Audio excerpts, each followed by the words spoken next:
السلام عليكم ورحمة الله وبركاته. عاملين ايه؟ يا رب تكونوا بخير. النهاردة عاشورة، كل سنة وانتم طيبين. طبعا لازم نعمل أكلة حلوة كده ترد الدنيا كده عشان الصيام والحر ولازم الواحد ياكل حلو يعني. ماشي. المهم رحت جبت لي 2 كيلو بتنجال وقلت اقورهم زي ما انتم شايفين كده. قال ايه يعني؟ اشطر واحدة بتقور يعني، مع اني ولا اشطر ولا حاجة، بس يعني بوريكم يعني انا بقوره في ثانية يعني، وانا مسرعة الفيديو على فكرة. ما علينا يعني. المهم انا قلت اور بقى 2 كيلو بتنجال واوريكم بقى طريقة الخلطة اللي انا بعملها عشان انجز وقتي وانجز اموري واعمل بسرعة. مش هقعد لسه بقى اسبك الطماطم واقعد استناها وكده. فانا عملت الخلطة بقى زي ما انتوا هتشوفوا دلوقتي. بصوا بسرعة اهو. جبت الخضرة طبعا وغسلتها وقطعتها زي ما انتوا شايفين كده. وجبت برضو بصل وقشرته. وجبت طماطم وقشرتها. ايوه يا جماعة قشرتها عشان انا مبحبش القشر في الخلطة. تمام كده. اللي مش حابب هو حر، بس انا بعملها كده على البارد يعني. بعمل كل حاجه في طبق كده زي ما انتم شايفين، علشان انا يعني مفيش وقت ان انا اقف قدام البوتاجاز والحر وكده يعني. ربنا يجرنا ان شاء الله من نار جهنم. بس الواحد يعني انا بوريكم طريقه يعني تنجزي على طول بيها وقتك. وبرده نفس الخلطه دي انا برضو بعمل بيها اللي هو الممبار. يعني الطريقه دي بعمل بيها الممبار وورق العنب والمحشي المشكل. بس الكرنب بس هو اللي انا بسبك له الطماطم، عشان الكرنب ورقته ضعيفه ولازم نسبك الطماطم وكده عشان الرز حتى يخش في السوا، ولما نلف على طول يستوي على طول. بس فانا حبيت بس اقترح عليكم الطريقه دي. انا الصراحه بعملها بنجز بيها اموري برضه عشان العيال مش بيسكتوا، فبخلص اموري في ثانيه بالطريقه اللي انتوا شايفينها دي وانا واقفه كده على طول. ما باخدش يعني بالظبط نص ساعه، ساعه الا ربع، بالحشو بالتقوير بكل حاجه. تمام كده. معلش طولت عليكم بس عشان افهمكم وجهة نظري، عشان في ناس طبعا هتقول لا لازم الطماطم تستوي. لا، بس والله جربوا دي مش هتندموا يعني، وهتوفر عليكم وقت كتير جدا. بس انا كده حاولت على قد ما اقدر اقطع الحاجه صغير طبعا. على قد ما اقدر بقى.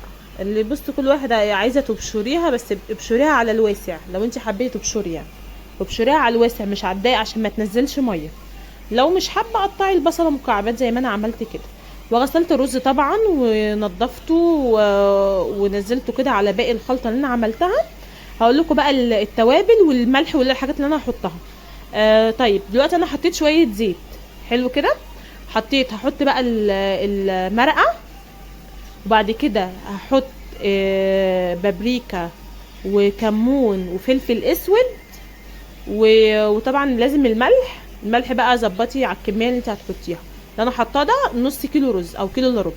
دي بقى الكيس ده اسمها خلطه محشي. توابل خلطه محشي بتجيبيها من عند العلاف. بجيبه بقى كده، بجيب مثلا ب3 جنيه او ب5 جنيه، بحطه كله. هو يعني بيدي طعم حلو. بس بقى هقلبهم في بعضيهم واظبطهم بقى. طبعا الملح ده اللي انا نسيته، فانا حطيت الملح. هقلبهم بقى في بعض بقى تقليبه كويسه. وبعد كده بقى ايه، هبتدي ان انا احشي البتنجان. انا طبعا غسلته بعد ما قورته وسبته يتصفى. وانا كده يعني انجزت اموري كده يعني، بدل ما لسه يعني هسبك الطماطم وبعدين التسبيك والدنيا صيام والدنيا حر. فبصراحه يعني الطريقه دي كويسه وسهله. وفي ناس على فكره كتير قوي ما تعرفهاش يعني، في ناس تعرفها وفي ناس ما تعرفهاش. طيب انا كده حشيت المحشي بقى وسبت اللي هو اخر حته دي ما فيهاش، عشان خاطر المحشي ما يفرقعش معايا او ينزل رز. بحشي بقى كده لغايه الا ربعه يعني. الحته دي ربع يعني، قد مثلا قد عقلتين. واتبقى معايا حبه خلطه. رحت بقى جبت شويه بتاع ده الفلفل.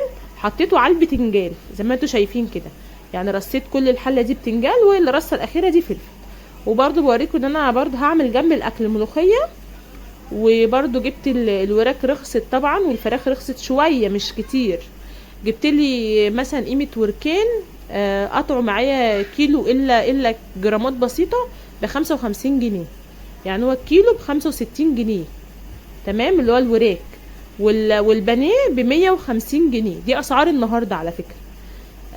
جبت بقى، استغليت الموقف بقى وجبت نص كيلو بانيه وجبت وركين قطعوا لي ب55 جنيه. اقل من الكيلو بسنه بسيطه. بس بقى عملت عليهم بقى المائده دي كلها. عملت عليهم ملوخيه وعملت عليهم محشي. ويعني وسبت شويه شوربه برضو للعيال وكده. دي بقى الملوخيه بقطفها. انا بوريكم ان انا بقطف دي كده بتاع غريبه كده لقيتها في الملوخيه. يعني خلي بالكم وانتوا بتقطفوا. فانا بقطف الزهره كلها من فوق. بصوا يعني الحته دي كلها بقطفها كده، شايفين بقى الزهره كلها بقطفها. ليه بقى؟ دي بقى بتعمل معرفش اللي بيقولوا عليه بتدي عرق تقريبا للملوخيه، بس يعني هي كويسه. بس دي الملوخيه بقى، وحطيت عليها من فوقها اللي هو الابيض ده. دي كانت زبده بلدي حماتي مديهالي، حطيت عليها فوق المحشي، وحطيت عليها فوق في الشوربه اللي انا هعمل بيها الملوخيه عشان تدي طعم. بس ادي الملوخيه بعد ما قطفتها وغسلتها ونشفتها، هخرطها بقى كده معاكم ونمشي امورنا كده بقى. والدنيا طبعا كانت حر قوي ساعتها، مش قادره اوصف لكم. يعني دلوقتي بسجل الفيديو بالليل، يعني مش زي الصبح يعني. بس كده خرطت الملوخيه على قد ما اقدر، وهسقطها بقى في الشوربه اللي انا سبتها تغلي حبه حلوين. وبعد كده بقى هحط برضو دقيت توم، دقيت وحطيت فيه الملح. برضو ظبطت كميه الملح مع كميه الملح اللي في الشوربه، وحطيت فيه فلفل اسود وكمون في التوم، ودقيته ونعمته كويس، وهحطه في طاسه اهي على جنب.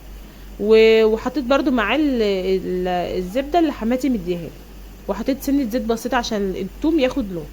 وكده بقى المحشي معايا هو بيغلي معايا وزي الفل كده. برضو بعد ما التوم خد لون كويس يعني شغال، والتوم تحس ان هو لونه مسود شويه عشان انا كترت فيه الفلفل الاسود، فهو يعني ما فيهوش حاجه.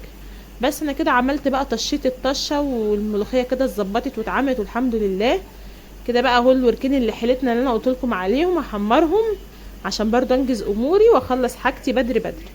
بس كده بقى سقطت الوراك، هحمرها بقى وهكمل باقي بقى المائده كلها وهغرف وكده، وهوريكم برضو في الاخر. ده كده الاكل بقى في الاخر اهو، المحشي اهو والفلفل طبعا طلع جميل قوي برضو. وادي الوركين اللي حيلتنا ام 55 جنيه. انا مش عارفه اعمله رخصت قوي، ما رخصتش قوي على فكره، هما بس نزلت 10-20 جنيه بس، او 30 جنيه بالكتير قوي. بس كده ومية مية كده فطرنا وزي الفل. وايات بقى وسفيان عايزين يقولوا لكم باي، هم بيقولوا لكم باي، عايزين يقولوا هما